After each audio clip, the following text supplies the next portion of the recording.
여러분 안녕하십니까. 2019년 10월 17일 목요일 신문사설 비평 시작하겠습니다. 먼저 금리 관련된 사설입니다. 중앙일보는 사상 최저 기준금리 정책 전환 신호 분명하게 내라 라는 제목의 사설에서 소득주도 성장이라는 검증 안 된 정책으로 경제 불확실성을 높인 정부 책임을 묻고 있습니다.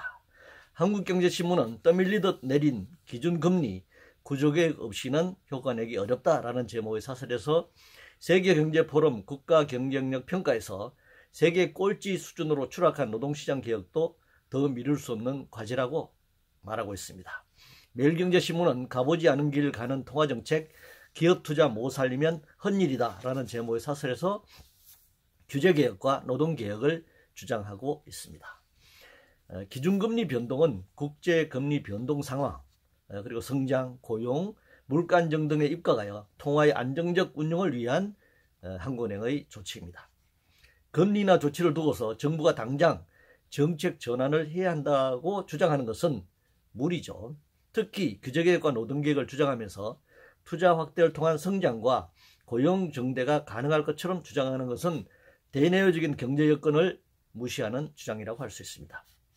사실 이런 주장은 성장이나 일자리보다는 기업의 이윤 극대화 논리를 대변하는 주장일 뿐입니다.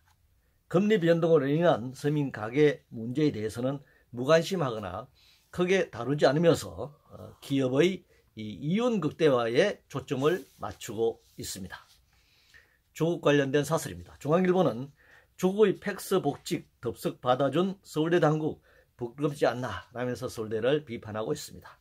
본인이 복직 서류를 제출하지 않고 서울대 측이 법무부로부터 온 팩스 한 장으로 복직을 허용한 것이 문제라는 주장입니다. 그런 논란보다는 공직자 임기가 만료되면 대학으로 복귀할 수 있도록 되어 있는 규정부터 손봐야 할 것입니다. 조국 교수는 35일 만에 서울대 휴직 후 다시 복직한 셈입니다. 이런 특혜, 특권이 문제인 것입니다. 안보 관련해서 조선일보는 우리 안보에 괴이하고 불안한 일이 장작처럼 쌓이고 있다라는 제목의 사설에서 한반도 비핵화, 남북관계, 최근의 북한의 태도에 대해서 비판하고 있습니다. 동아일보는 백마탄 김정은이 보여주는 시대착오적 북체제의 본질이라는 사설 제목으로 역시 남북관계, 현재 북한의 상황을 비판하고 있습니다. 분단된 지 74년 되었습니다. 그동안 2차 세계대전 후 처음으로 동서냉전의 대리전이라 할 한국전쟁도 치렀습니다. 남북의 체제도 너무 다르고 문화도 다릅니다. 남북 공이 세계 1, 2위 군사 대국으로 잠재적 적대국가인 미국과 중국의 동맹관계입니다. 동서냉전 체제, 신냉전 체제의 양극단에 남북이 있다고 할 수 있습니다. 한반도 비핵화를 둘러싼 북미 간 긴장도 매우 높은 상황입니다. 이런 상황에서 일시적인 한반도 평화 국면 이후에 드리워진 불안의 그림자가 짙게 깔리고 있습니다. 그러나 하루아침에 한반도 남북 문제가 해결될 수 있다는 낙관론은 물론이고 비관론 모두 건물입니다. 현실의 바탕 위에서 하나하나 문제를 해결해 나갈 수밖에 없다라고 생각합니다. SNS 예절과 관련된 사설입니다. 조선일보는 한나라당 개 XX들 이런 사람이 법무부 인권 검찰개혁 적임자라니 라는 사설 제목을 통해서 SNS상에 난무하고 있는 그런 여러 가지 욕설이라든가 잘못된 표현들을 지적하고 있습니다. SNS도 언론입니다. 그러나 통제받지 않는 개인들의 소통 공간이죠. 그래서 소통 방식과 내용에 대한 책임은 전적으로 자신이 질 수밖에 없는 그런 상황입니다. 특히 공직에서 일하는 사람들의 무책임한 표현이나 발언은 부메랑으로 돌아올 수밖에 없다는 사실을 보여주고 있습니다. 마구 쏟아내는 공간이긴 하지만 윤리도덕적 기준은 있어야 한다라고 하는 그 사회적 기준들이 마련되어야 할 것 같습니다. 일자리 관련해서 조선일보는 2년간 30, 40대 일자리 41만 개 줄어도 고용회복세 주장하고 있다. 매일경제신문은 한국경제 허리 40대 일자리가 꺾이고 있다 라는 제목의 사설에서 각종 규제를 과감히 풀고 투자 환경을 개선해야 한다라고 주장하고 있습니다. 일자리 수는 공공부문, 민간부문, 연령별, 남녀별, 정규직, 비정규직, 단시간 알바 등 고용 형태에 따라 다양한 통계로 나타날 수 있습니다. 정부는 당연히 전체 늘어난 숫자를 중심으로 고용을 말할 것이고 이를 비판하는 측은 고용의 질적인 측면에서 바라볼 것입니다. 그런데 현재 상황에서 규제를 풀면 투자 환경이 개선되어 일자리가 늘어난다는 주장은 대내외적인 저성장 국면을 무시한 분석이고 주장이다. 이렇게 얘기할 수 있습니다. 경영권 관련해서 동아일보는 연금 사회주의 길 여는 자본시장법 시행령 개정 전면 재고해야 한다라는 제목의 사설에서 국민연금의 경영 개입 문제를 삼고 있습니다. 한국경제신문은 혁신 성장하려면 기업 경영권 흔들기부터 멈춰야 한다. 이렇게 주장하고 있습니다. 대주주인 국민연금의 경영권 개입을 사회주의로 몰아가고 있는 것입니다. 정말 사회주의라면 개별 대기업의 소유와 경영을 인정하지 않아야 하는 거죠. 연금도 사회주의 체제 내의 복지 제도일 뿐입니다. 경영권은 소유에 기반한 것인데 5% 지분도 갖고 있지 않은 재벌 총수가 거대 재벌 기업의 경영을 좌우하는 것이 더 큰 문제가 아닌가 이렇게 생각합니다. 성희롱 관련해서 동아일보는 검사가 여기자 좋아해 막 나가는 유시민의 알릴레오 유튜브 방송에서 벌어진 상황에 대해서 비판하고 있습니다. 먼저 유시민의 알릴레오 측은 공개 사과해야 합니다. 방송통신위원회가 제재해야 하고 KBS가 법적 조치를 취하기로 했으니 법의 심판을 받을 일입니다. 우후죽순으로 확대되고 있는 유튜브 방송이 거짓 뉴스, 폭언이나 반인권적 발언 등을 일삼는다면 청중들로부터 외면당할 것입니다. 여성임원 관련해서 한국경제신문은 한국기업 여성임원 비율 세계 꼴찌에 담긴 숙제라는 제목의 사설에서 여성인력 적극 활용하기 위한 해법 마련이 시급하다 이렇게 주장했습니다.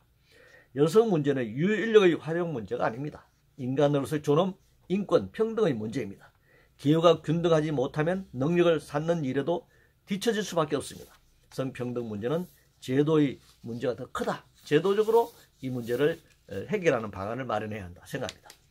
검찰개혁 관련해서 매일경제신문은 이번에 공수처 극한 대치, 국정 블랙홀 언제까지, 문화일보는 윤석열 배제 제안한 법무차관 불러 검감찰 강조한 문 이런 제목의 사설을 통해서 현 정부의 공수처 설치라든가 검찰개혁에 대해서 비판적으로 말하고 있습니다.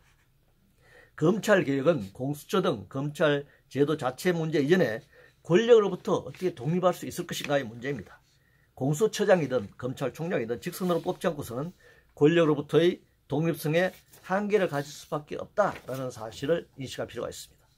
경제정책 관련해서 문화일보는 경제 상황, 긴급성 알았다면 잘못된 정책부터 확 바꾸라라는 제목의 사설에서 노동시간 연장, 최저임금 삭감, 반기업 규제와 친노조정책 접어야 한다 이렇게 주장했습니다. 현재의 대내외적인 저성장 국면, 미중 무역전쟁, 일본과의 무역마찰 등으로 인한 경제 상황을 돌파한다는 게 고작 노동시장 유연화 정책이나 반노조 정책을 제시하고 있습니다. 세계 최장시간 노동이나 OECD 평균에도 미치지 못하는 최저임금으로 현재의 침체된 국면을 극복할 수 있을 것으로 생각하는 것은 매우 비현실적입니다. 1997년 말 IMF 외환위기, 2008년 미국발 금융경제위기 이후에 수많은 조치를 해봤지만 한국 경제는 물론이고 자본주의 세계 경제는 회복될 기미를 보이지 않고 있습니다. 성장 등 확대 정책이 아니라 자본주의 성장의 모순과 한계를 냉정하게 분석하고 경제 체제를 근본적으로 변화시키는 구상을 할 때라고 생각합니다. 탈원전 관련해서 문화일보는 서울대 원자핵공학과가 기술연구소 설립 나선 기막힌 사연이라는 제목의 사설에서 탈원전 정책 폐기해야 한다 이렇게 주장했습니다. 문재인 정부의 원전 정책은 탈원전이 아닙니다. 그럼에도 불구하고 끊임없이 탈원전이라고 주장하고 있습니다. 문재인 정부도 그렇게 주장하고 있고 비판하는 쪽도 그렇게 주장하고 있습니다. 지금 허상을 가지고 지금 공격을 하고 있습니다. 원전으로 인한 전기 생산량이 줄어들지 않았고 지금도 5기의 5개의 원전을 건설 중에 있는데 왜 이런 거짓 주장들을 계속하고 있는지 묻고 싶습니다. 당연히 탈원전을 해야 합니다. 탈원전을 위해서는 원전 작업을 당연히 관련된 작업을 해야 합니다. 이것이 바로 원전 폐로 산업이라고 불리는 그런 영역입니다. 인력과 예산 그리고 많은 시간이 필요합니다. 더욱이 사용 후 해결료는 10만 년 이상을 안전하게 보관해야 하기 때문에 이 역시 필요한 인력, 예산, 이걸 투입해야 합니다. 핵 전문가를 당연히 양성해야 합니다. 왜 전문가와 기술이 문제가 되는지 묻지 않을 수 없습니다. 이상으로 2019년 10월 17일 목요일 신문사설 비평을 모두 마치겠습니다.